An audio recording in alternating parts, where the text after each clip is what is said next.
In the realm of true crime, there are cases that cast ominous shadows over our collective consciousness. These are the mysterious, disturbing crimes where the identities of perpetrators are hidden, concealed, even through the relentless passage of time. These are the cases where the perpetrator remains unknown and justice remains unserved. Welcome to Perpetrator Unknown, the podcast that dives deep into the abyss of these bone-chilling narratives and unsolved crimes. We are here to illuminate the darkness, to unearth answers to the mysteries that have confounded investigators, fractured families, and left communities haunted for years. I'm your host, L.A. Join me as we journey into the heart of these mysteries. Together, we'll review the facts of the case, piece together evidence, analyze the crimes, and explore the lives forever altered by the events we'll uncover. In this inaugural series, we delve into a year that started with promise, but descended into darkness. Beneath South Florida's sunny exterior and facade of tranquility, a sinister underbelly emerged, spawning a sequence of events that continue to elude comprehension. In Season 1, we're digging deep into a collection of shocking crimes that remain unsolved to this day. Although we cannot state that these events are definitively connected, there are eerie similarities, including that each one originated in 2007 at the posh Town Center Mall in Boca Raton, Florida. If you haven't yet delved into episodes 1 through 4, I strongly recommend you start there. In those installments, we embarked on our exploration of these heinous crimes. In today's episode, new theories emerge in Randi's case. Could someone else have been the intended target? As we immerse ourselves in the intricate tapestry of details, remember that behind every unsolved case lies a victim and a family longing for justice. So fasten your seatbelts as we set forth on a voyage into the shadows. This is Perpetrator Unknown. As a brief recap, Randi Gorenberg, a 52-year-old mother and wife, was last seen on March 23, 2007. At 1:16 that afternoon, surveillance cameras captured her image exiting the Town Center Mall in Boca Raton, Florida. But what unfolded next remains enshrouded in mystery. Just 39 minutes later, witnesses were horrified by the sound of gunshots.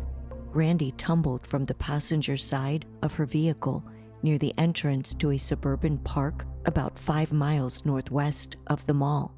The driver of Randi's vehicle, concealed behind the tinted windows of the luxury SUV, hastily reversed and sped away, leaving behind lingering uncertainties. Approximately an hour later, her abandoned vehicle was discovered behind a Home Depot, 2 miles north of where her lifeless body had been discarded.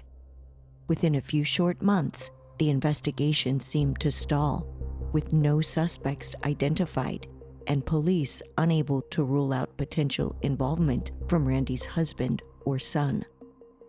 Randi's case regained attention following the horrifying double homicide of 47-year-old Nancy and 7-year-old Joey Bochicchio, seen leaving the same mall through the same doors in December 2007. It was at this juncture that the public, and even law enforcement, began to consider the possibility that Randi's death might not have been an isolated incident. Perhaps there was a connection to other crimes originating at the Town Center Mall. As we learned in the last episode, a task force comprised of the Boca Raton Police Department and the Palm Beach County Sheriff's Office was established in late January 2008 in response to this potential connection between the cases. The following month, a joint news conference between the two agencies unveiled videos and critical information about Randi's case. The footage revealed a white 2007 Chrysler 300 tailing Randi's black Mercedes SUV into the Home Depot parking lot. Notably, this video was captured within 5 minutes of her death, just as the killer was driving Randi's vehicle away from the crime scene, a mere 2 miles south. During the announcement, Captain Jack Strenges of the Palm Beach County Sheriff's Office implored anyone who had seen the Chrysler or had been inside of it on that fateful day to come forward. Additionally, several new details emerged about the investigation. At the time of her death, Randi was wearing 2 rings on her pinky finger that her friends and family didn't recognize. The rings were inexpensive costume jewelry, not the type that Randi was known to wear. This raised numerous questions. Had Randi acquired them, found them, or, in a more chilling possibility, had the killer left them as a signature or calling card, placing those rings on her finger before committing the heinous act? As the re-examination of Randi's case unfolded, speculation arose regarding the possibility that she might have been attempting to exit the vehicle rather than having been forcibly ejected. Some theories suggested that she could have been shot during a desperate bid to escape from her captor. The revelation that Randi did not possess an ATM card also raised questions. Could her lack of a bank card have angered her abductor, potentially leading to the horrific murder? The circumstances surrounding whether Randi was taken to an ATM remain unclear, as authorities have not officially confirmed this aspect of the crime. However, there are circulating rumors that suggest the possibility that Randi was taken to a bank. Adding to the intrigue is the proximity of a Wells Fargo drive-up ATM, set back from Jog Road, which connects to Murakami Park Road. Murakami Park Road, in turn, runs directly between the exit from the Wells Fargo drive-up ATM and the access road to the park where Randi's body was discovered. This geographical connection adds a puzzling layer to the unfolding narrative, raising the possibility that the perpetrator could have driven directly from that ATM to the location where Randi met her grim fate. Nearly a year after Randi's tragic death, the case remained shrouded in mystery, and her family was left deeply fractured. During this time, her son Daniel continued to face his own challenges, which included yet another felony arrest that occurred in late December 2007. At a court hearing the following February, Daniel took a significant step towards recovery by pleading guilty to obtaining prescription drugs through fraudulent means. Daniel committed to entering a treatment program which led to his placement at Phoenix House, a residential rehab facility in Citra, Florida, not far from Gainesville. It was a chance for Daniel to rebuild his life, which had been torn apart over the past year. The court ruled that successful completion of the program would provide Daniel with a fresh start. His criminal record would be wiped clean. As Daniel was being granted a second chance, his father Stewart encountered mounting legal troubles of his own. On March 6th, just a few weeks after Daniel's guilty plea, Michel Barrera was arrested on felony insurance fraud charges linked to his chiropractic office in Fort Lauderdale. The charges stemmed from allegations that he had double-billed insurance companies in 2005, submitting the same medical claim to both a health insurance and an auto insurance company. Stewart's attorney, Guy Fronston, argued that the Broward County fraud investigation was initiated to pressure his client's cooperation in the homicide case. Officials from the Palm Beach County Sheriff's Office denied involvement in this fraud probe, asserting that the insurance investigation in Broward County had commenced before Randi's tragic murder. Paul Miller, the PBSO spokesman, emphatically stated, "We did not initiate this investigation." Just a week later, as Daniel was still incarcerated, awaiting placement at the rehab facility, the fragmented family came together for a special ceremony revealing a new gravestone for Randi on March 13, 2008. Although he couldn't be physically present, Daniel shared a heartfelt message with his grandmother, Heidi, that he had composed for his mother. During the gathering, she read it aloud.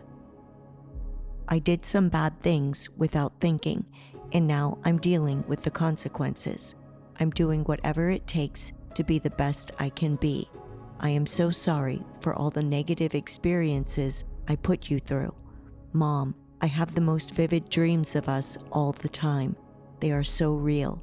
I feel like you never left me." While the family had gathered for this significant moment, it was evident that they were no longer the close-knit unit they had once been.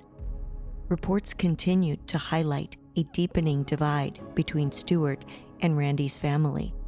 The specific reasons behind this growing rift remained undisclosed, but it was widely known that Randi's family was dissatisfied with his lack of cooperation in the homicide investigation. Additionally, it came to light that when his son Daniel faced his first drug arrest in August 2007, just 5 months after Randi's murder, Stewart was away on a road trip, traveling through the southeastern United States with a Fort Lauderdale divorcee, someone whom Randi's family has described as his mistress. Although the precise impact of these issues on the family dynamic remains uncertain, there is undoubtedly a possibility that they contributed to the growing divide. As Daniel and Stewart grappled with legal issues and public perception challenges, Sari stood out as the steadfast anchor of the Gorenberg family. She had continued with her education and was set to graduate from the University of Florida in May 2008. Fulfilling a path her mother had envisioned, Sari planned to continue graduate-level education in New York. Her uncle, Jerry Malitz, described her as a source of hope for the fraught family. Meanwhile, in the midst of a seemingly stalled investigation, approximately 18 months after the perplexing homicide, in September 2008, a potential breakthrough unfolded. 2 men were caught on camera in the preceding month using Randi's credit card, making purchases of video gaming systems and food in excess of $1,000 in the northeastern states of Connecticut and Massachusetts. This marked the first instance since Randi's murder that her account had been accessed. The family's decision to keep her card active in case the killer utilized it proved crucial. Stewart, Randi's husband, discovered the fraudulent charges on the account and promptly reported the information to authorities. According to his attorney, Guy Fronston, it freaked him out. It was a little spooky to everybody. Fronston went on to say, "It was important for the public to know the Gorenbergs are participating in this investigation, and that is where this lead came from. They are hopeful that the lead they provided is the break detectives need." The video images were hazy, but with the help of NASA technology, videos of the perpetrators were enhanced, and the public was asked for help in identifying the suspects. Enhancements to the video, enabled by the NASA technology, revealed that one of the suspects sported a New York Yankees baseball cap. The men appeared quite ordinary, yet the pressing questions remained. Could the individuals captured in those videos be linked to Randi's brutal demise? Could they potentially be serial killers connected to the deaths of Nancy and Joey as well? Could they also be behind the abduction of Jane Doe and her son? Would this be the big break that investigators needed?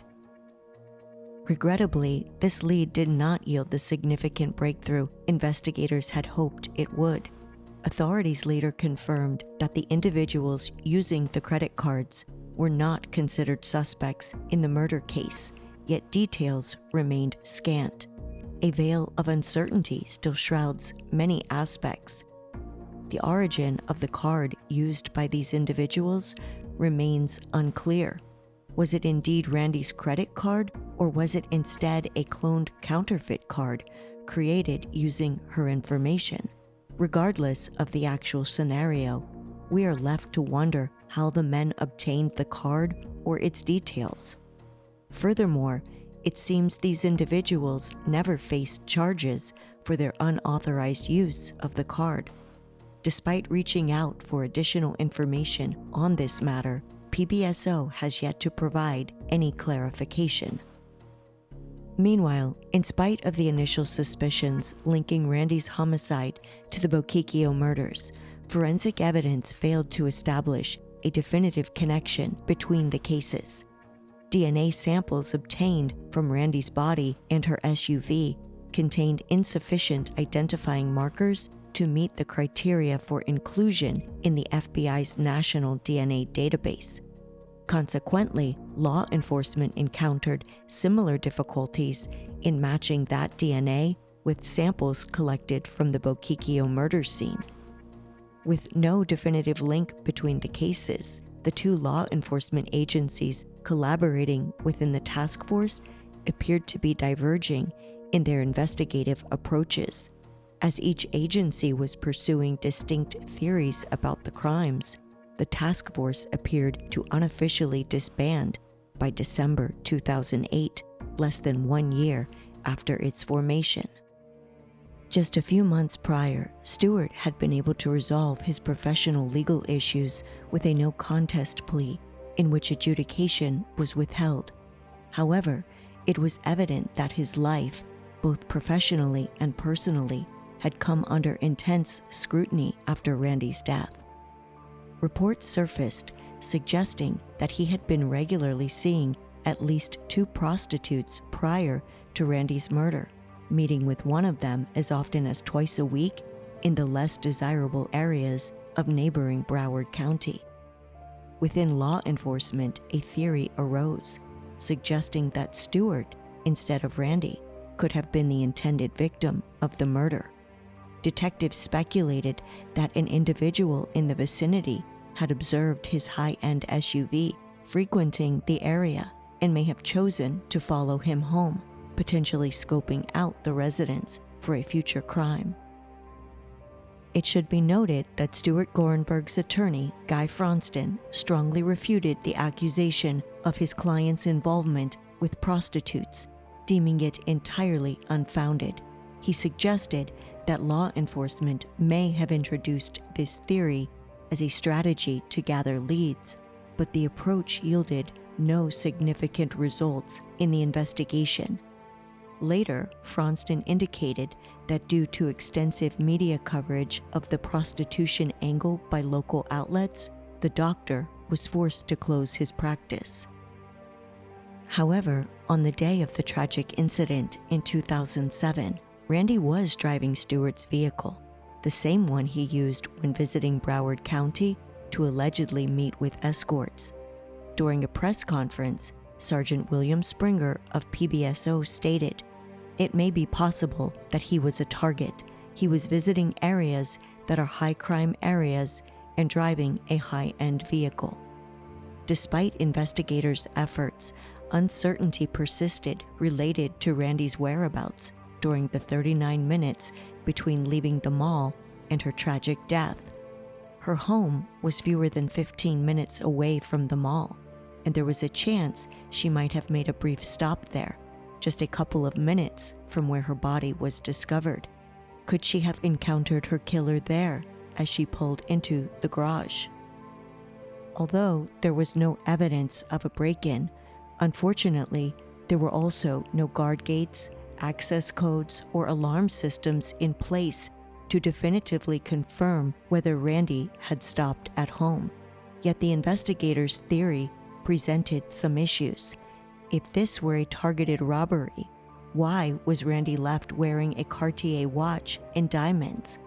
why would the killer have taken less valuable items, such as her purse, shoes, and a few other belongings? Notwithstanding the fresh theory from law enforcement, the case appeared stagnant as the second anniversary of Randi's homicide approached. In contrast, Daniel was making significant strides in his life as he successfully completed the drug treatment program at Phoenix House. It became evident that Daniel had indeed benefited from his time in treatment. He garnered a reputation as a role model within the community and received a glowing report from a program counselor, which was included in court records. The counselor's statement read, in part, "Daniel is a strong individual and appears clinically ready to become a productive member in society. Daniel has suffered many major losses in his life and is now ready to face those losses with the wisdom and coping skills he has gained." In August 2009, the judge granted him an early termination from probation, offering Daniel a fresh start at life, although it came without his mother and greatest supporter by his side. Years passed by with no breaks in the case. Media attention dwindled, and the odious crime gradually faded from the public's consciousness. Then, in June 2011, a potentially significant development in the case was released to the public. A Miami Police Department gang unit detective had received a tip from an informant who, at the time of Randi's murder, was incarcerated. This informant claimed to have had discussions with a known MS-13 gang member about Randi's homicide. According to the informant, the gang member told him that he knows who killed a female driving a Mercedes and her husband is a doctor or lawyer. The gang member went on to share that the female's first name was Randi. It was suggested that a hitman, believed to be an individual by the name of Michel Barrera, had aided the gang by committing the murder. Notably, Barrera was considered a young but extremely violent offender, already wanted on multiple outstanding warrants in Miami-Dade County stemming back to 1998. These included charges of attempted murder of a law enforcement officer, armed bank robbery, fleeing and eluding, and engagement in a high-speed chase with police, during which he fired at officers. At the time this story unfolded, detectives had been investigating Barrera for an extended period. The initial lead had originated in Miami years earlier, in August 2007, just months after the homicide. Law enforcement began conducting thorough background checks on Barrera, his family, and known associates. During this investigative work, potential connections between Barrera and a Chrysler 300 came to light. It was discovered that a family member of Barrera owned a Chrysler 300 at the time of Randi's death. Could this have been the vehicle observed tailing her Mercedes in the minutes following the murder? While the answer to that question remains unknown, investigators have underscored the lack of direct evidence linking Barrera to Randi's murder. Notably, however, a widely circulated photo of Barrera bears a striking resemblance to the suspect's sketch in the Jane Doe case. His alleged Hispanic heritage aligns with the description provided by Jane Doe, and his connections to Miami-Dade appear to intersect with details related to the Boquicchio case. The one noticeable discrepancy from Jane Doe's description of the perpetrator is Barrera's height, recorded at only 5'8", contrasting with Jane's estimate of her abductor's height between 5'10" and 6 feet tall. This height difference could be attributed to either an error in records or an imprecise estimate by the victim. While the cases of Jane Doe and the Boquicchio family have not been forensically linked to Randi Gorenberg's case, a potential connection between them does remain a possibility. However, it's essential to note that the Boca Raton police have never publicly pointed to Barrera as a potential person of interest in either the Jane Doe or the Bokikio case. In a recent communication with PBSO, it was disclosed that Michel Barrera has not been subjected to questioning, and he has not been ruled out as a potential person of interest in Randi's case. Despite the promising lead from nearly 2 decades ago, Barrera remains elusive to this day, according to Abilene Crime Stoppers of Miami-Dade and the Florida Keys. Probable cause does not exist to arrest Barrera for the murder of Randi Gorenberg. However, there are multiple outstanding warrants from Dade County. For nearly a quarter of a century, Barrera has been on the run from law enforcement. As of December 2023, he is now 43 years old, and his appearance has undoubtedly changed over this time. There is reason to believe he may be traveling between the United States and Mexico, and he should be considered armed and dangerous. Barrera employs various aliases, and it's entirely plausible that he is living under a false identity, moving furtively between the shadows. Since 2011, there has been a dearth of fresh information regarding the case. As March 2016 marked the somber 9-year anniversary of Randi's tragic murder, the reward for information leading to the capture and conviction of her killer was raised to $15,000. Then, on the anniversary of Randi's homicide in 2018, a Facebook page devoted to Randi's case shared an open letter to the killer written by a group called Randi's Justice. It read, "We know it has been years since you took the life of this beautiful and caring woman. We know it has been difficult on your conscience, seeing Randi's mother on the news every year pleading, begging for you to come forward and confess. You left a mother without a daughter without a mother, a husband without a wife, and an entire community broken. Here is what we want you to know. We will never give up. We will come together as a community and piece together every detail we know about what happened that day until we find you." Sadly, no one came forward with the missing puzzle piece, and the case appeared to remain at a standstill while time continued to march forward. In 2019, 12 years after Randi's homicide, PBSO released a video featuring photographs and discussions about the evidence in Randi's case. In this video, Detective William Springer provided an overview of case details and evidence, disclosing that investigators were exploring the latest advancements in DNA technology. Springer also confirmed as fact that Randi was indeed abducted from the Boca Town Center Mall. The location of Randi's abduction had been a subject of ongoing debate, especially evident when Stewart filed a lawsuit against the mall's owner in April 2008.